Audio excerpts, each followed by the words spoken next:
L'analyse technique, elle vient en complément de l'analyse fondamentale. Pourquoi? Parce que l'analyse technique, c'est une méthode qui est basée sur des études graphiques, chartistes, qui servent justement à déceler des mouvements financiers à court, moyen et long terme. L'analyse technique repose essentiellement sur des figures, des retracements, des tendances, des oscillateurs qui vont nous permettre justement de déceler, de définir des niveaux clés qu'on appelle support-résistance, et on va interpréter justement ces niveaux pour déceler des bons points d'entrée, que ce soit à l'achat, à la vente, pour rentrer et se positionner sur le marché.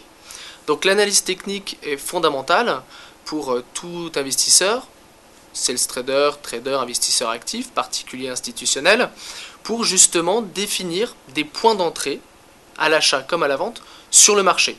Alors l'analyse technique se repose sur justement l'étude graphique chartiste, vient en complément de l'analyse fondamentale qui provient des chiffres macroéconomiques de l'économie réelle.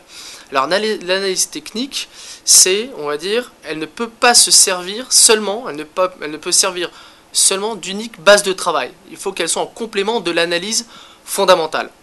L'analyse technique ne prend pas en compte l'effet, l'aspect émotionnel, le facteur stress et psychologique que peut avoir l'investisseur actif lorsqu'il va trader. Donc l'analyse technique, c'est l'étude graphique et une pure analyse également du passé, censée prévoir l'avenir par l'analyse graphique, va nous permettre justement d'avoir des configurations qui vont se répéter dans le temps. Donc on va s'aider de figures, d'études graphiques dans l'histoire, avec un historique, pour justement prévoir, anticiper des nouvelles configurations sur le marché.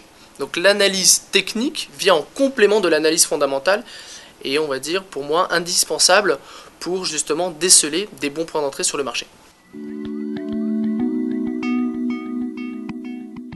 Les indicateurs techniques sont nombreux sur les différentes plateformes de trading, disponibles à la portée justement des investisseurs actifs. Alors vous avez tout d'abord les moyennes mobiles, qu'on appelle donc moyennes mobiles simples. Ce sont des moyennes arithmétiques qui vont prendre les cours de clôture d'une paire de devises, d'un indice boursier ou d'une matière première. Donc vous avez les différents types de moyennes mobiles, les moyennes mobiles simples, mais également les moyennes mobiles exponentielles, auquel on va rajouter en fait une pondération, un coefficient. On va attacher de l'importance avec les moyennes mobiles exponentielles sur les derniers cours de clôture. Donc vous avez les moyennes mobiles dans un premier temps. Vous avez dans un second temps, vous avez les tendances. Donc c'est par exemple les pivots ou les bandes de Bollinger qui vous permettent justement d'affiner vos points d'entrée, de déterminer des supports, des résistances, des bons points d'entrée, des points clés pour rentrer sur le marché. Vous avez aussi les oscillateurs, donc indicateurs oscillateurs. Par exemple, vous avez le MACD, ce sont les moyennes mobiles divergentes, convergentes. Vous avez également l'histogramme du MACD, vous avez les stochastiques et également l'indicateur qui signale les zones de surachat et de survente que sont les RSI, l'indice de force relative. Donc vous avez tout un panel d'indicateurs techniques qui vont vous aider à la prise de décision. Et j'en oublie un, mais qui est utilisé par un bon nombre d'investisseurs, ce sont les retracements de Fibonacci, qui indiquent notamment des zones objectifs sur les cours de clôture et surtout sur les on va dire, les cours de consolidation. Et à partir de là, Fibonacci, les retracements de Fibonacci reflètent des zones, on va dire, de support et de résistance à partir desquelles vous pouvez rentrer sur le marché et qui justement indiquent des bons points d'entrée pour prendre position sur le marché.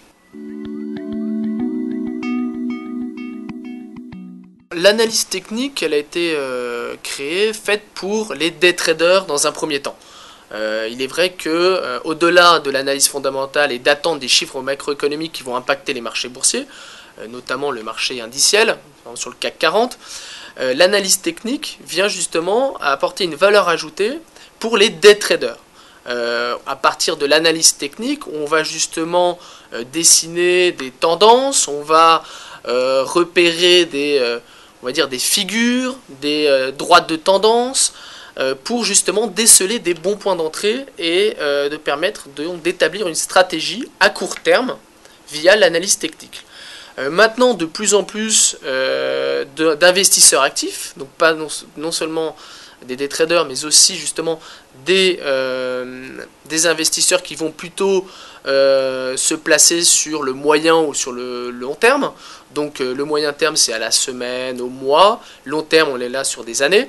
Vont utiliser l'analyse technique sans prendre trop de risques et vont justement déceler des supports, des résistances sur le long terme.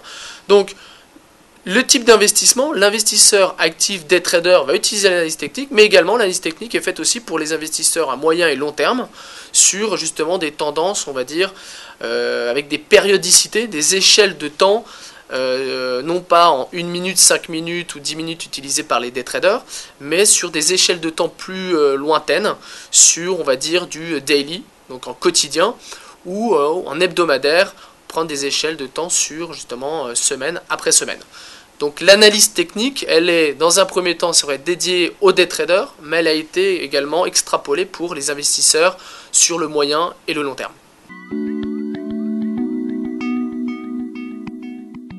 L'analyse technique, elle va se reposer, on peut l'utiliser pour tout type de sous-jacent. Dans un premier temps, elle est faite pour le forex. Donc moi j'utilise souvent l'analyse technique pour le marché des devises, qu'on appelle le forex. Pourquoi? Parce que le forex est un marché très volatile, avec d'importants effets de levier, qui permet justement de réaliser des gains importants, mais aussi on peut limiter, il faut couper aussi ses pertes. Ça c'est le plus dur en tant que trader de pouvoir assumer ses pertes. Donc avec l'analyse technique, on l'utilise pour le marché des devises, souvent traité par les traders, mais également vous pouvez l'utiliser pour le marché des actions, notamment par le produit dérivé, le CFD, les Contracts for Difference, contrat sur la différence. Donc CFD sur indice, vous avez aussi donc les CFD sur actions, et également les CFD sur matières premières. Un peu moins utilisé, je le reconnais, pour les CFD matières premières, mais surtout pour le forex et les actions et les indices.